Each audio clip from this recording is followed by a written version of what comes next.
I recently had the honor to meet Ambassador James Sweeney, an energetic, intelligent, yet modest man in his 70s. He belongs to the greatest generation of the 20th century who won the war that would enslave the world. He's led a fascinating, productive life and is a tremendous role model for all Americans to emulate. Here now is a life remembered, a conversation with Ambassador James Sweeney, American Patriot, Part 1.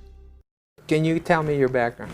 The background, okay. I was born and raised in Las Vegas, Mexico.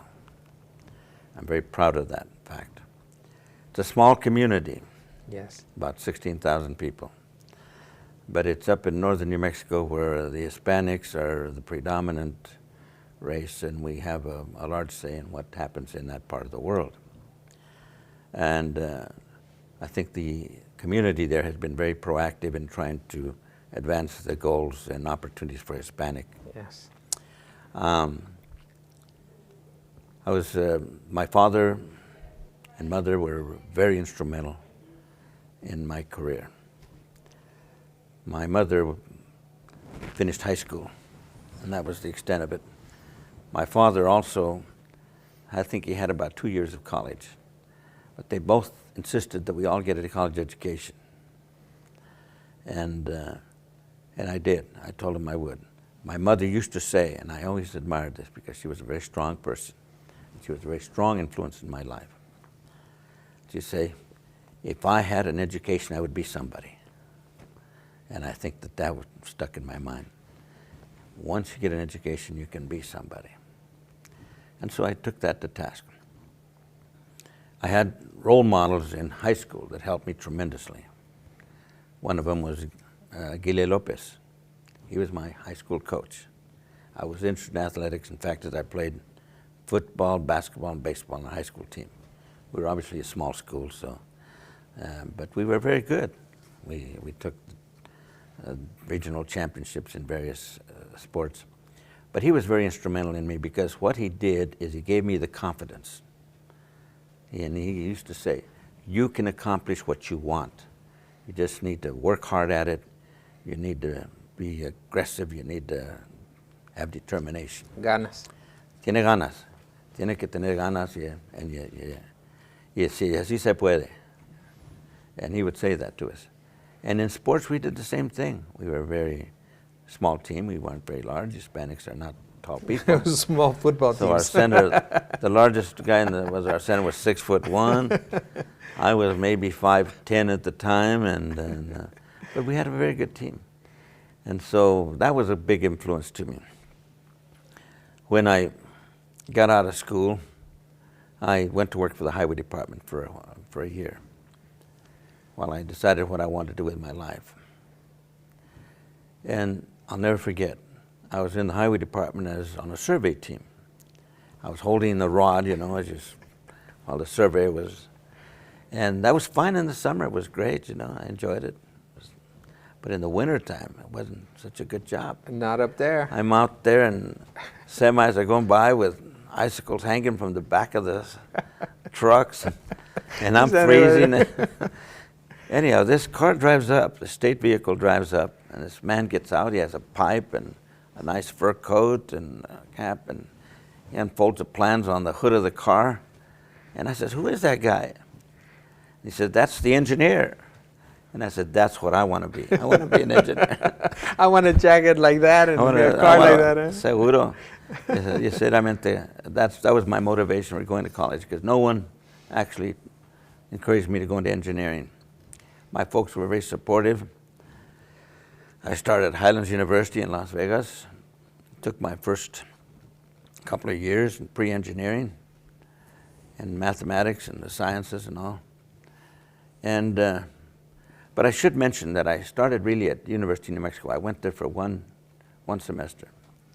And when I went to school there, they said, well, you don't have the prerequisites to go into engineering.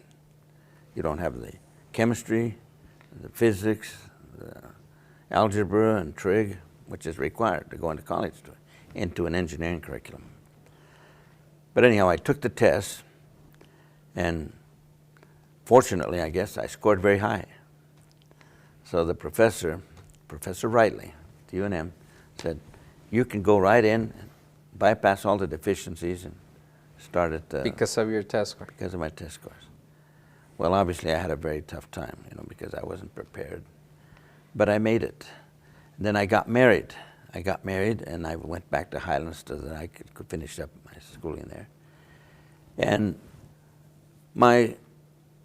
but what I did at the University of New Mexico, which is very important, was I went to the guidance school and I said, I want a test to find out what I'm qualified for.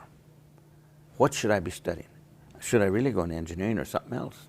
To find your strength. Find my strength, exactly.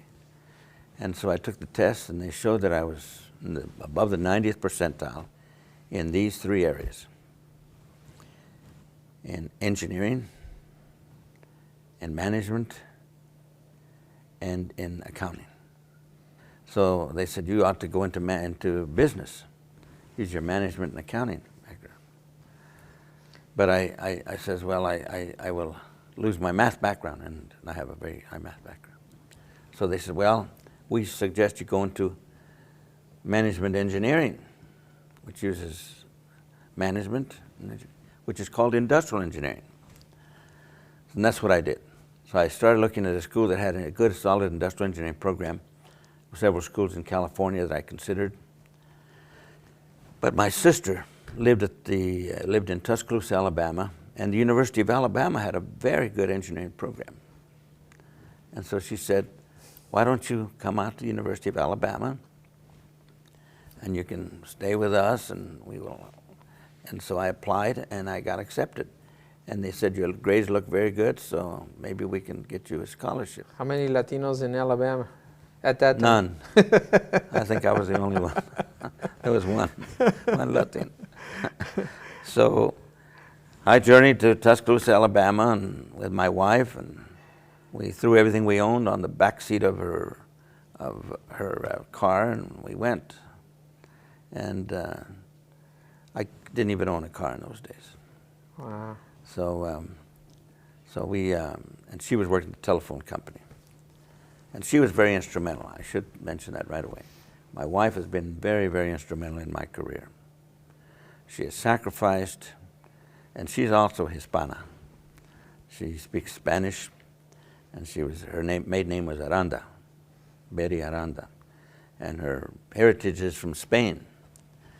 In fact, there's a village north of Madrid, Spain, which is called Aranda de Duero, and that's where her family came from. Wow. We have been out there.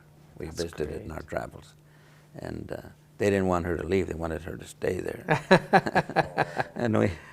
But anyhow, my wife is also helping tremendously. She went to work at the telephone company, and I went to college, got my engineering degree. What were you focusing on? Were you focusing in this area of nuclear power? No, I was just taking the standard curriculum in industrial engineering and systems analysis. I was very much interested in systems analysis, operations research, and those are the two main areas.